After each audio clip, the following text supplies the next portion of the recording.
प्रयत्न करतो.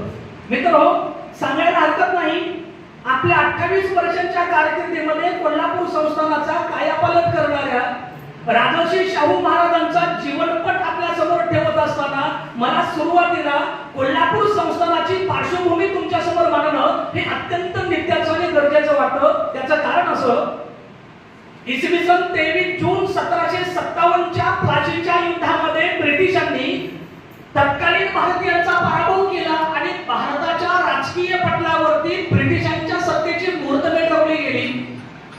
1757 ला मुहूर्तमेढ रवली गेली आणि पुढच्या फक्त 50 वर्षांच्या कालखंडामध्ये अखंड हिंदुस्थान, नागपूर पासून ते गुजरात पर्यंत आणि कन्याकुमारी पासून ते वरती काश्मीर पर्यंत अखंड हिंदुस्थान हा फक्त 50 वर्षांच्या कालखंडामध्ये ब्रिटिशांनी आपल्या कब्जात घेतला, आपल्या ताब्यात घेतला आणि ब्रिटिशांच्या राज्यकारभाराचा काळाकुट्ट इतिहास घडायला सुरुवात झाली.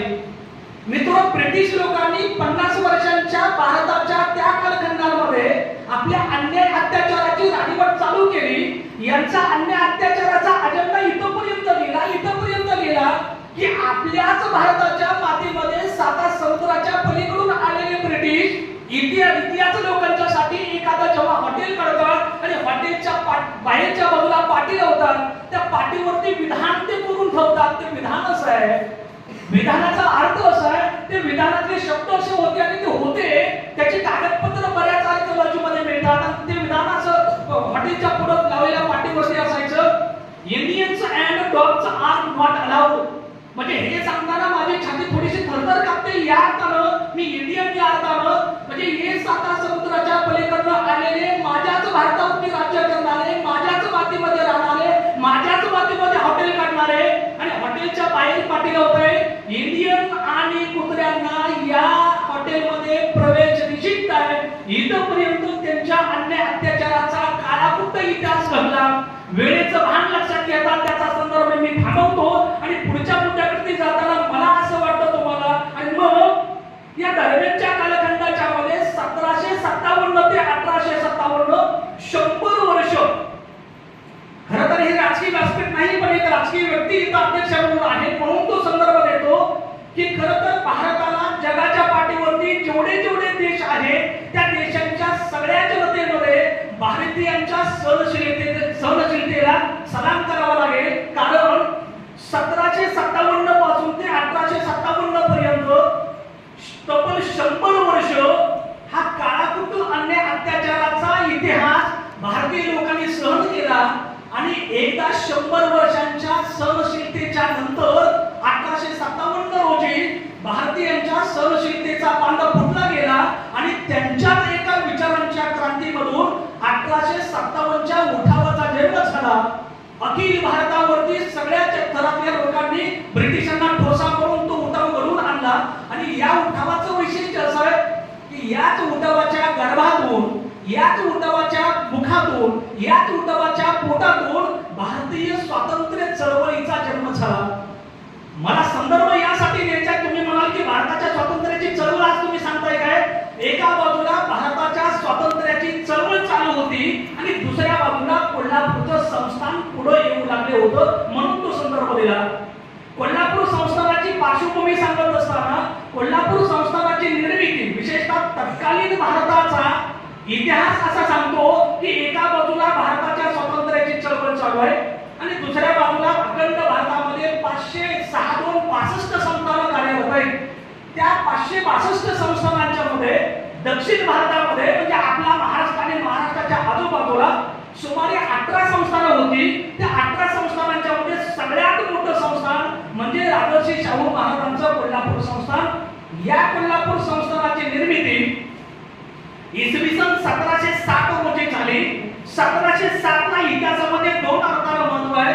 एका बाजूला कोल्हापूरच्या संस्थानाची निर्मिती झाली तर दुसऱ्या अर्थानं दुसऱ्या बाजूला 26 वर्षापूर्वी म्हणजे 1681 ला दिल्लीचा अधिपती औरंगजेब महाराष्ट्राच्या राजकीय पटलावरती छत्रपती शिवाजी महाराजांच्या नेतृत्वाखाली उदयास आलेलं हिंदवी स्वराज्य लगेच जातो आणि जिंकून घेतो असं स्वप्न उराशी बाळगून 7 ते 8 लाखांचं सैन्य घेऊन महाराष्ट्रामध्ये दाखल झाला होता आणि सुमारे 26 वर्ष महाराष्ट्रातील विदर्भातील मराठ्यांच्या बरोबर तो स्वतः लढा देत होता. पण हे मराठे एवढे घडले की 26 वर्षांच्या औरंगजेबाच्या 8 लाख लोकांच्या बरोबर एवढा तगडा लढा दिला की औरंगजेबाला स्वराज्य तर जिंकू दिलंच नाही, पण त्याच औरंगजेबाला इथल्या राजमाता महाराणी ताराराणीनं याच मातीमध्ये जीव गाडून टाकायला भाग पाडलं आणि 1707 ला औरंगजेबाचं निधन झालं.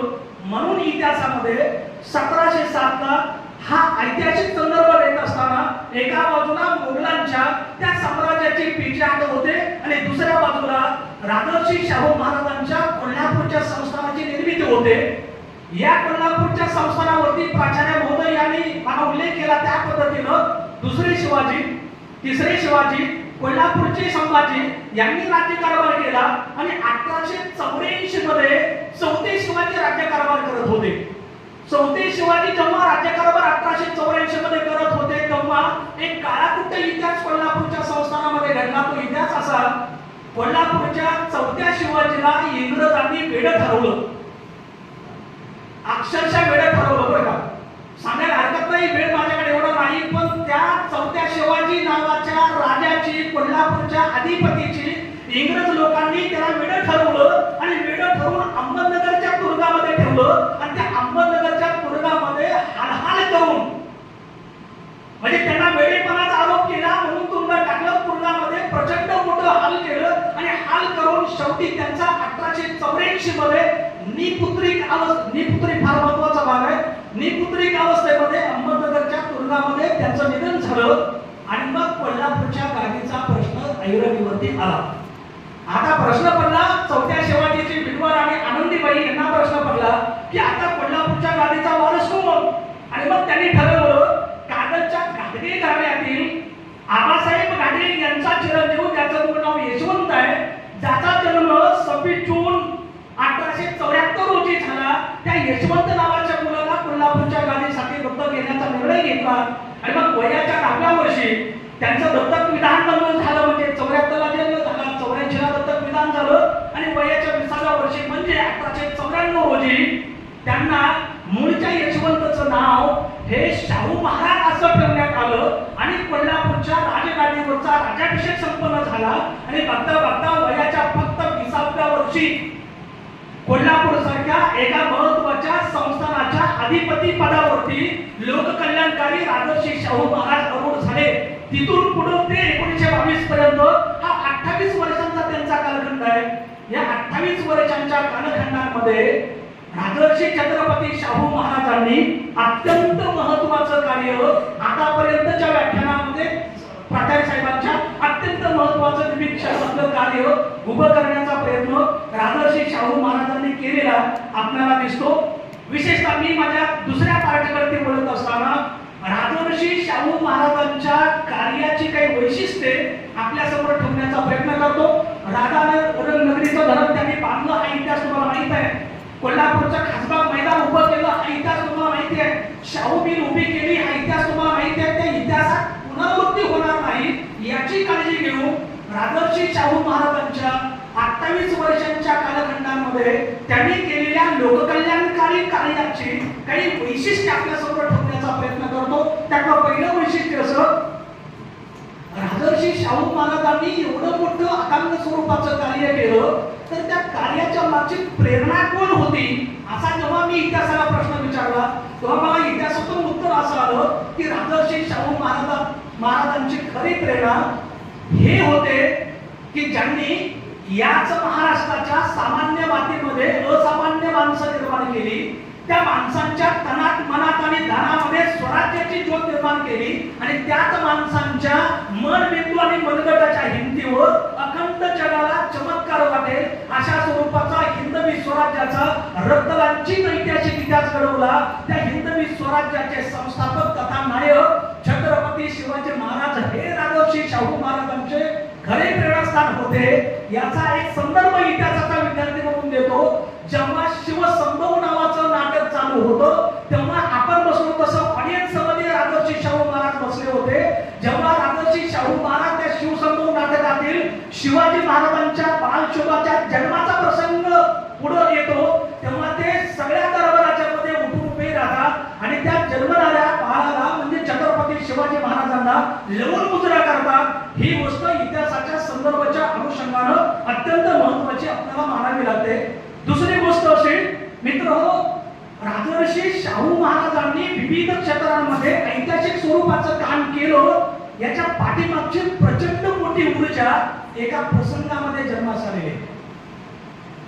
म्हणजे त्याला आपण ऐतिहासिक भाषेमध्ये राजर्षी शाहू महाराजांच्या जीवनाला कडाकणी देणारा प्रसंग कोणता, की तिथून पुढे राजर्षी शाहू महाराज हे म्हणजे खरं तर ते प्राचार्य मोदयांनी उल्लेख केला, ते राजबिंडे होते, युवराज होते, राजकोटमध्ये शिकत होते, घोड्यावरून प्रवेश मारत होते. त्यांना सामान्यांचं जीवन जगण्याची अजिबात गरज नव्हती, पण त्यांचा जो युटर्न मिळाला आणि त्यांनी सामान्यातला सामान्य माणसांचा उद्धार करण्याचा प्रयत्न केला.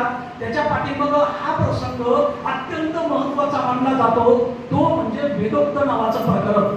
मी कुठल्याही जातीवरती, कुठल्याही पक्षाचा, कुठल्याही घटकाचा व्यक्ती म्हणून आपल्या समोर व्यक्त नाही, इतिहासाचा संशोधक किंवा विद्यार्थी म्हणून व्यक्त होताना हा संदर्भ येईल. 1897 मध्ये 94 मध्ये ते राज्याभिषेक झाला, राजे झाले आणि 4-5 वर्षांच्या अवधीमध्ये एक घटना अशी घडली. 1897 मध्ये वेदोक्त नावाचं प्रकरण घडलं. प्रकरण तुम्हाला माहिती आहे, मी फक्त त्याचा संदर्भ देतो. पंचगंगा नदीमध्ये पहाटे 5:30च्या दरम्यान राजर्षी शाहू महाराज आंघोळ करत होते. आंघोळ करत असताना त्यांच्या जवळ असणारा जो पुरोहित आहे, तो पुरोहित हा पुराणोक्त मंत्र करत होता. राजर्षी शाहू महाराजांना प्रश्न असा पडला की तो पुराणोक्त मंत्र काय म्हणतोय, म्हणून त्यानं त्या पुरोहिताला विचारलं की तू पुराणोक्त मंत्र काय म्हणतोय. तेव्हा त्या पुरोहितानं दिलेलं उत्तर फार महत्वाचं आहे, ते ऐतिहासिक आहे. आणि मग त्या पुरोहितानं दिलेलं उत्तर असं आहे की वरिष्ठ वर्गातल्या लोकांसाठी वेदोक्त मंत्र म्हणायचे असतात. आपण वरिष्ठ वर्गातील राजे नाही, आपण कनिष्ठ वर्गातले राजे आहे, म्हणून आपण स्नान करताना वेदोक्त मंत्र म्हणण्याच्या ऐवजी मी पुराणोक्त मंत्र म्हणतोय. हे जेव्हा वाक्य त्या पुरोहिताचं राजर्षी शाहू महाराजांच्या कानातून रुजण्यात गेलं, तिथं त्यांच्यातल्या आत्मनाच्या माध्यमातून सामाजिक क्रांतीच्या कार्याच्या बंडाचा जन्म प्रामुख्याने झाला. याचा संदर्भ देत असताना मी थोडंसं तुम्हाला मागं नाही, छत्रपती शिवाजी महाराजांचा सुद्धा राज्याभिषेकाच्या वेळेस असाच अपमान झाला होता. महात्मा फुले यांचा सुद्धा ब्राह्मण मित्राच्या वरातीमध्ये असाच अपमान झाला होता. महात्मा गांधी यांचा सुद्धा या आफ्रिकेतील रेल्वेच्या डब्यातून प्रवास करताना असाच अपमान झाला होता. तसा सेम अपमान हा राजर्षी शाहू महाराजांच्या जीवनामध्ये वेदोक्त प्रकरणाच्या माध्यमातून झाला होता. पण मला असं वाटतं त्या महापुरुषांच्या जीवनामध्ये झालेल्या अपमानाच्या प्रचंड वेदनेमधूनच त्यांच्यातील सामाजिक क्रांतीच्या बंडाचा जन्म झाला.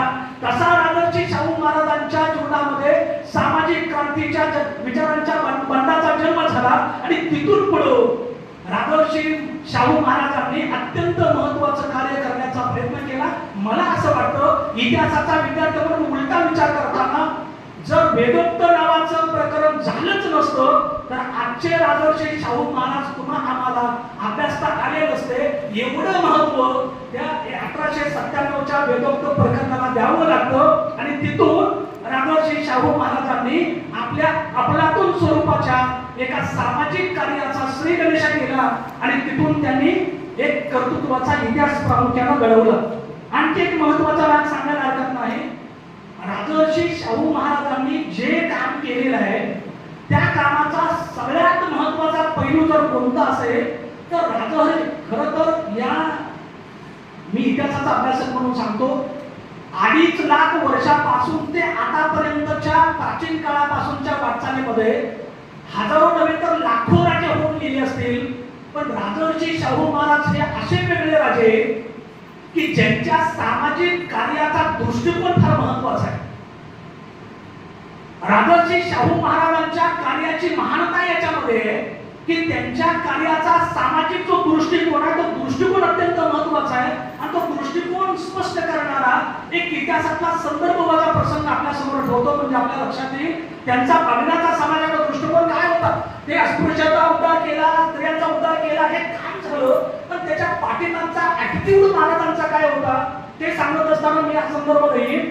मित्रहो, एकदा राजर्षी शाहू महाराज संध्याकाळी 5ची वेळ असावी, त्यांच्या वाड्यावरती घोड्याच्या पाठीच्या बाजूला असणाऱ्या एका पटांगणामध्ये मागे हात टाकून येरझाऱ्या घालत होते. शाहू महाराज पावलं खाली मान टाकून काहीतरी विचार करत पावलं टाकत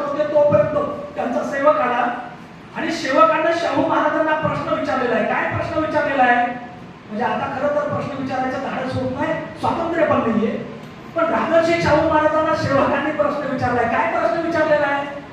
महाराज म्हणजे आपल्या सरकारच्या तिजोरीमध्ये येणारा पैसा तर सगळ्या जनतेतून समान पद्धतीने येतो, मग आपण समाजामधल्या विशिष्ट घटकावरती जास्त खर्च का करतो?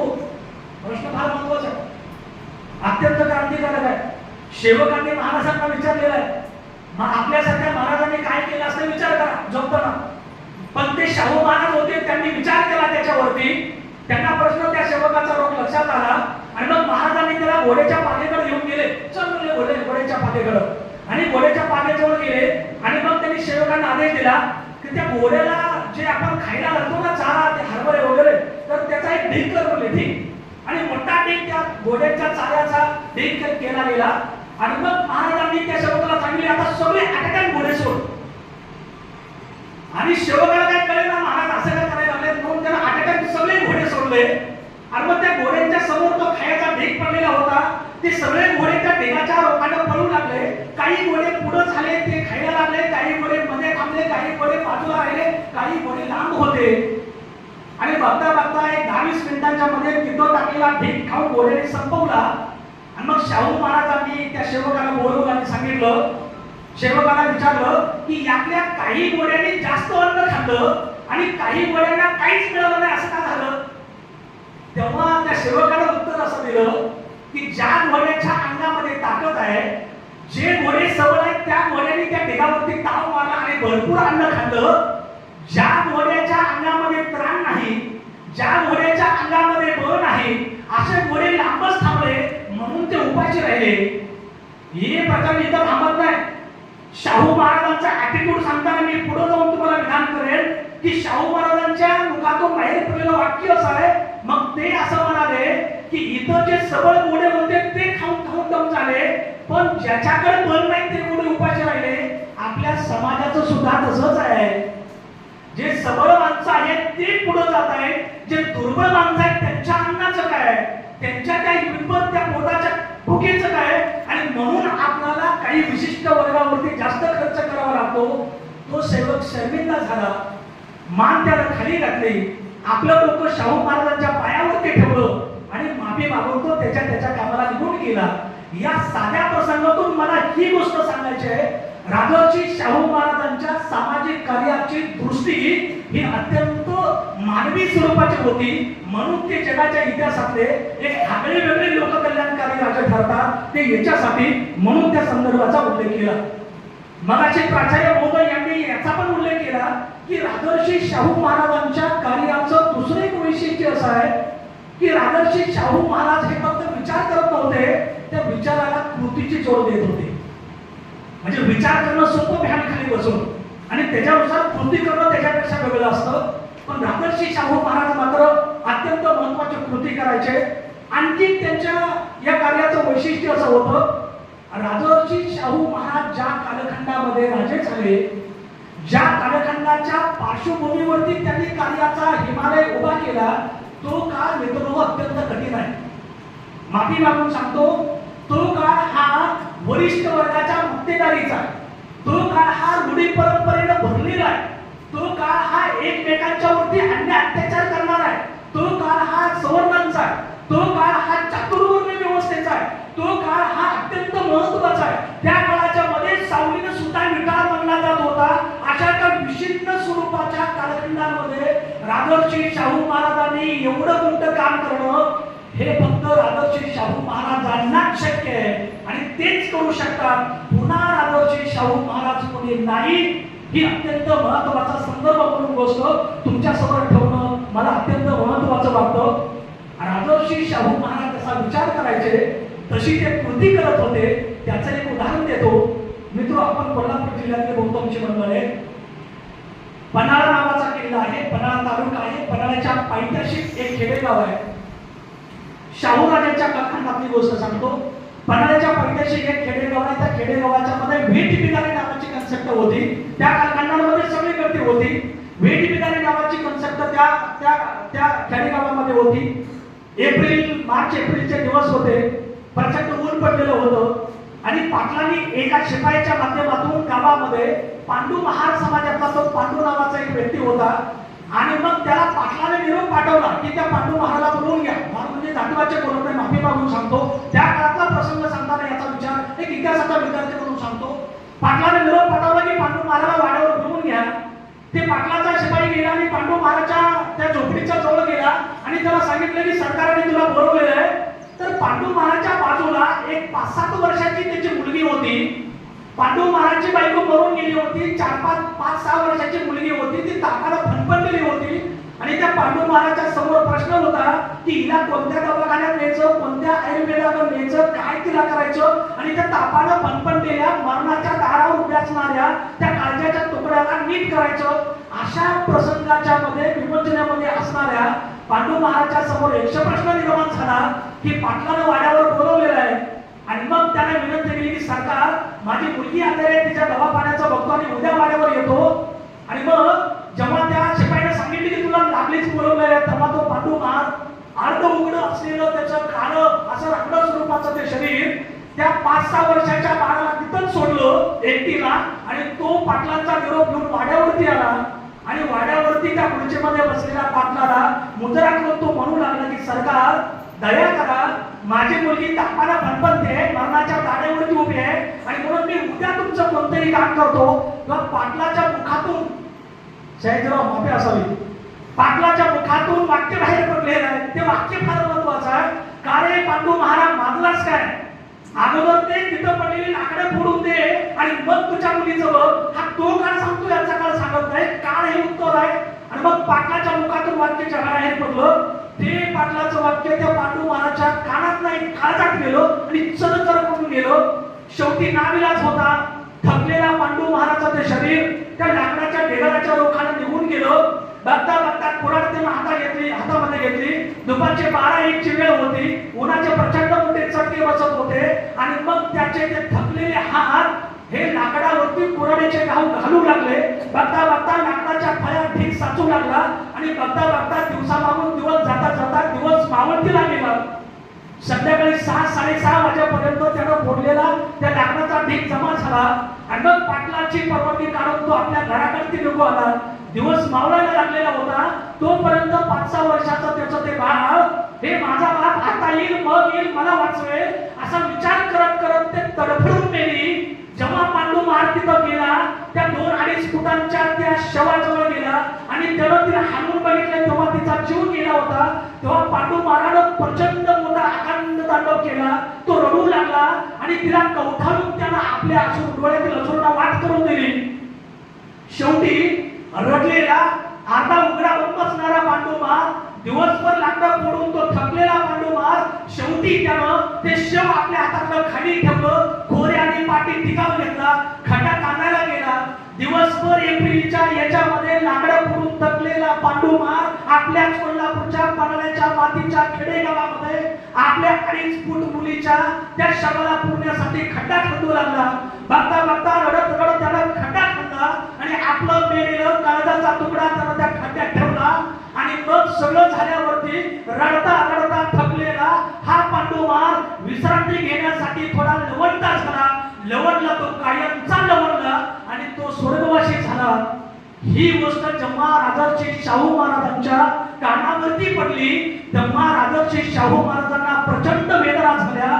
लगेच त्यांनी पाणावलेल्या डोळ्यांनी आपल्या हुजूराला हुकूम केला, हुजूराला बोलवलं आणि हुजूराला आदेश दिला, हुजूर एक लेखी आदेश जारी करा. आपल्या कोल्हापूरच्या संस्थानामधून भेट बेगारी रद्द करण्यात आलेली आहे. हुजूरानं थरथरत्या हातानं तो लेखी स्वरूपाचा आदेश जारी केला. दौडी देऊन सगळ्या गावाच्या मध्ये पसरवला आणि बघता बघता आपल्याच कोल्हापूरच्या पन्हाळ्यातील किंवा संस्थानातली भेट बिगारी नावाची ही प्रथा बंद झाली. म्हणून राजर्षी शाहू महाराज हे फक्त विचार करत नव्हते तर विचाराला कृतीची जोड देत होते. म्हणून ते जगाच्या इतिहासातले अत्यंत महत्त्वाचे कृतशील लोककल्याणकारी राजे ठरतात. हा अत्यंत महत्त्वाचा भाग या निमित्तानं आपल्या समोर ठेवणं मला त्यांच्या कार्याच्या दृष्टिकोनातून महत्त्वाचं वाटतं. व्याख्यानाच्या शोधाकडे जात असताना मित्रहो, राजर्षी शाहू महाराजांनी विविध क्षेत्रांच्या मध्ये काम करत असताना म्हणजे कोणत्या क्षेत्रावरती बोलत राहावं, त्याला दिवस बोलत राहिलं तरी त्यांचं काम संपणार नाही. पण वेळ आणि स्थळ कार्याचं महत्व लक्षात घेता मला असं वाटतं, अज्ञान अंधकारामध्ये ठेचणाऱ्या आणि जातीभेदाच्या खोल चिखलात रुतून बसलेल्या तुमच्या आमच्या बहुजन समाजाच्या करून किंचाळ्या जेव्हा राजर्षी शाहू महाराजांच्या हृदयाला जाऊन भेटल्या, त्या क्षणापासून आयुष्याच्या शेवटच्या श्वासापर्यंत राजर्षी शाहू महाराजांनी फक्त आणि फक्त बहुजन समाजाच्या उद्धाराचाच विचार केला.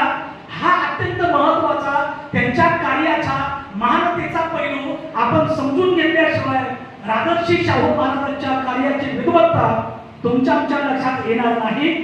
राजर्षी शाहू महाराजांनी अस्पृश्यांच्या उद्धारापासून ते स्त्रियांच्या उद्धारापर्यंत, गंगाराम कांबळेंना हॉटेल काढून देण्यापासून ते महारोसने बंद करण्यापर्यंत, वसतिगृहांच्या जननीपासून ते कुस्त्यांच्या बंदरीपर्यंत आणि राधानगरीच्या धरणापासून ते धवल क्रांतीपर्यंत अशा मानवी जीवनाच्या विविध आणखी क्षेत्रामध्ये आपल्या आदर्श मानवतावादी कार्याचा एक नवीन इतिहास राजर्षी शाहू महाराजांनी आपल्या फक्त 28 वर्षांच्या कारकिर्दीमध्ये रचला.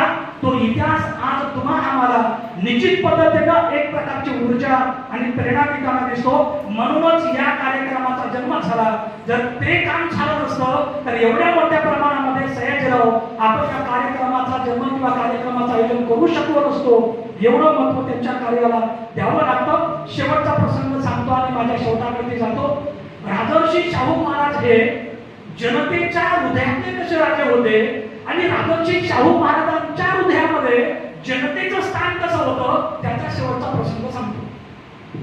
परत एकदा सांगेल, जनतेतला राजा कसा असावा आणि राजातली जनता कसा असावी हे छत्रपती शिवाजी महाराजांच्या नंतर जर कोणत्या राजाचा नंबर लागत असेल, कोणत्या राजाचं नाव घ्यावं लागत असेल तर ते एकमेव अखंड मानव जातीच्या इतिहासामध्ये राजर्षी शाहू महाराजांचंच नाव तुम्हाला घ्यावं लागेल. त्याचा एक उदाहरण किंवा प्रसंग सांगतो. राजर्षी शाहू महाराजांच्या सामाजिक कार्याचा डंका अखंड सगळीकडे अगदी भारताच्या बाहेर सुद्धा तो पसरत होता. आणि तो डंका पसरत असताना एकदा हुबळीचे लोक, कर्नाटक आता असणाऱ्या हुबळीचे लोक शाहू महाराजांच्या त्या नवीन राजवाड्यावरती आले. शाहू महाराज नुकतेच आवरून बसले होते. सकाळची 9-10ची वेळ असावी. लोक येऊन बसलेले. शाहू महाराज त्यांच्या आसनावरती बसले. लोकांनी त्यांना निरोप दिला की महाराज, आम्ही आमच्या हुबळीला एक परिषद घेण्याचा प्रयत्न करतोय आणि तुम्ही त्या परिषदेला यावं अशी आमची विनंती आहे. तो निरोप घेऊन ती लोक राजर्षी शाहू महाराजांच्या वाड्यावरती आली. कोणताही विचार न करता राजर्षी शाहू महाराजांनी त्यांना होकार दिला. बघता बघता त्यांनी परिषदेची तयारी केली. कार्यक्रमाचा दिवस बघता बघता आला जो. त्या सगळ्या लोकांनी आपले महाराज येणार आहेत म्हणून काय केलं असेल तर आपले महाराज येणार आहेत म्हणून ते गाव सजवलं, रांगोळ्या काढल्या, कपडे त्यांनी नवीन शिवली, अंगावरती घातली, गरीब लोकांनी धुतली आणि मग त्या अंगावर घातली आणि सगळं गाव स्वच्छ करून सुशोभित करून आपला राजा देव माणूस आपल्याकडे येणार याचा प्रचंड मोठा आनंद साजरा करण्याचा प्रयत्न या सगळ्या मंडळींनी चालू केला. बघता बघता त्या कार्यक्रमाचा तथा परिषदेचा दिवस उगवला. राजर्षी शाहू महाराज आपल्या त्या रथातून तिथं गेले आणि हुबळीच्या जिथं परिषद भरणार होती, जिथं तो पेंडाल उभा करण्यात आलेला होता, त्याच्या थोडंसं अर्धा किलोमीटर अंतरावरती त्यांना उतरवण्यात आलं. त्यांचा चहा पाणी करण्यात आला. चहा पाणी झाला आणि मग आता ते परिषदेच्या पॅनलकडे जाणार तोपर्यंत महाराजांना एका रथाच्या जवळ नेण्यात आलं. महाराजांना रथात त्याला 10-12 घोडे त्या रथाला होते आणि घोड्याच्या त्या 10-12 रथाच्या वरती त्या राजसिंहासनावरती महाराजांना बसवण्यात आलं. घटना पुढे जात असताना एक गोष्ट घडली. जेव्हा ते रथाचे घोडे 10-12 होते तोपर्यंत काही मंडळी ते शाहू महाराज रथामध्ये बसलेले आणि मग इथं घोडे तर काही लोक घोडी सोडू लागले आणि घोडी सोडत असताना मग शाहू महाराजांना प्रश्न पडला की घोडी का सोडायला लागले. आणि मग सगळ्या लोकांना शाहू महाराजांनी विचारलं की आपण घोडी का सोडत आहे. तेव्हा जनतेनं दिलेलं उत्तर फार महत्वाचं आहे. तिथल्या काही लोकांनी शाहू महाराजांचा जय जयकार करत असताना, शाहू महाराजांचा विजयी चौकार करत असताना महाराजांना त्यांनी उत्तर दिलं की आमचा खरा परमेश्वर, आम्हाला हृदयावरती घेणारा आमचा राजा देव माणूस हा रथामध्ये बसलेला आहे. तर त्या देव माणसाचा, आमच्या राजाचा, आमच्या परमेश्वराचा रथ हा जनावरांच्याकडून न वळता आम्हीच तो वळतो. म्हणून आम्ही घोडं सोडून आम्हीच तो रथ त्या पॅनलपर्यंत घेऊन जाणार आहे. असं जेव्हा त्या लोकांनी त्या मुखातून वाक्य बाहेर पडलं तेव्हा राजर्षी शाहू महाराजांना प्रचंड वेदना झाल्या. म्हणजे जनतेच्या मनात राजाप्रती किती मोठं प्रेम आहे याची डायरेक्ट प्रचिती राजर्षी शाहू महाराजांना आली. पटकन त्यांचे डोळे पाणावले, डोळ्यातून काही टिपके बाहेर पडू लागले.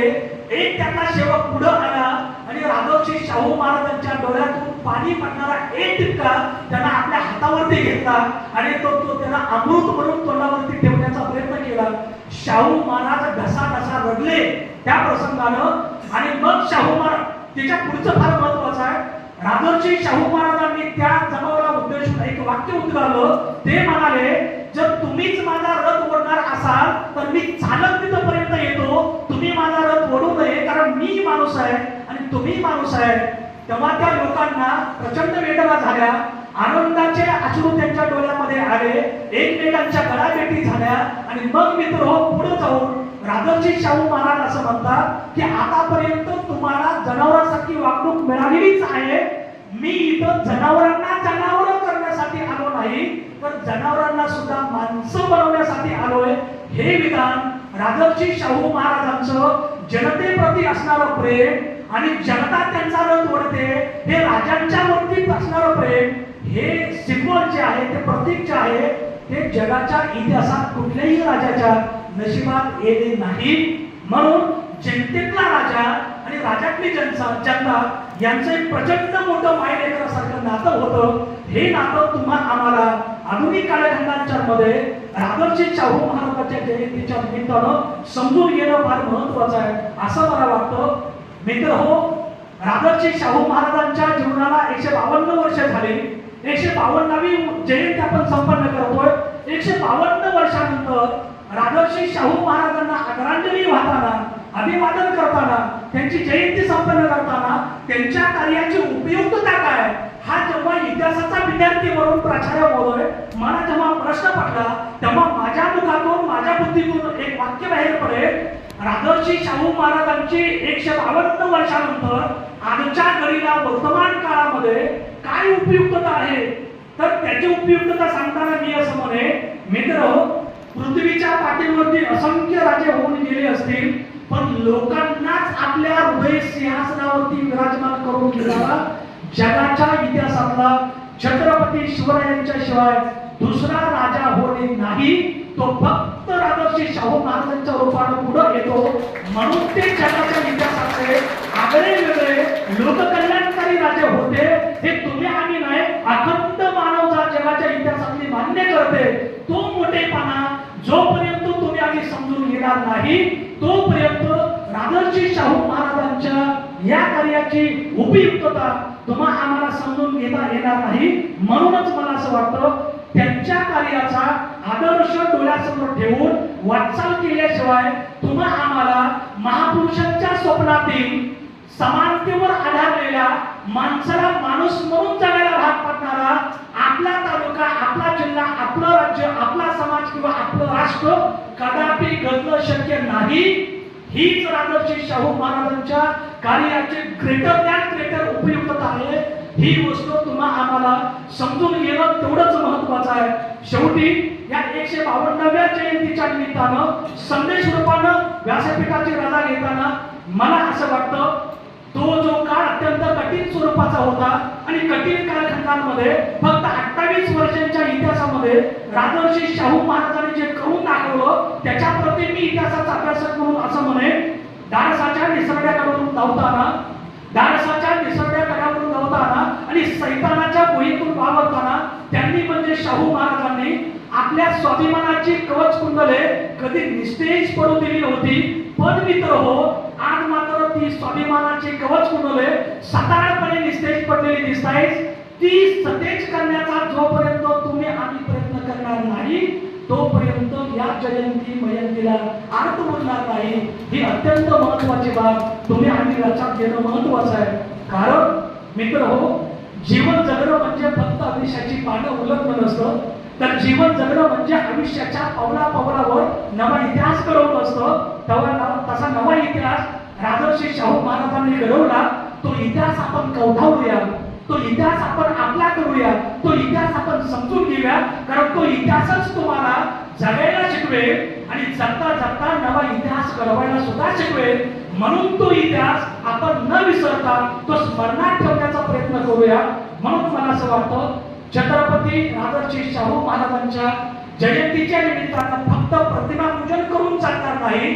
जोपर्यंत तुम्ही प्राचार्य महोदय आणि आदरणीय अध्यक्ष साहेब अशा स्वरूपाचं कृतीशील आदरांजली राजर्षी शाहू महाराजांना वाहणार नाही, त्यांचा विचार आपल्यापर्यंत घेणार नाही आणि तो विचार आपल्या जीवनामध्ये काही कचरा आपण कुठल्या तर अंशानं आणणार नाही आणि तसं पाऊल आपण टाकणार नाही, तोपर्यंत राजर्षी शाहू महाराजांना खऱ्या अर्थानं कृतीशील आदरांजली होणार नाही. ती कृतीशील आदरांजली या मातीच्या मध्ये घडताना दिसते.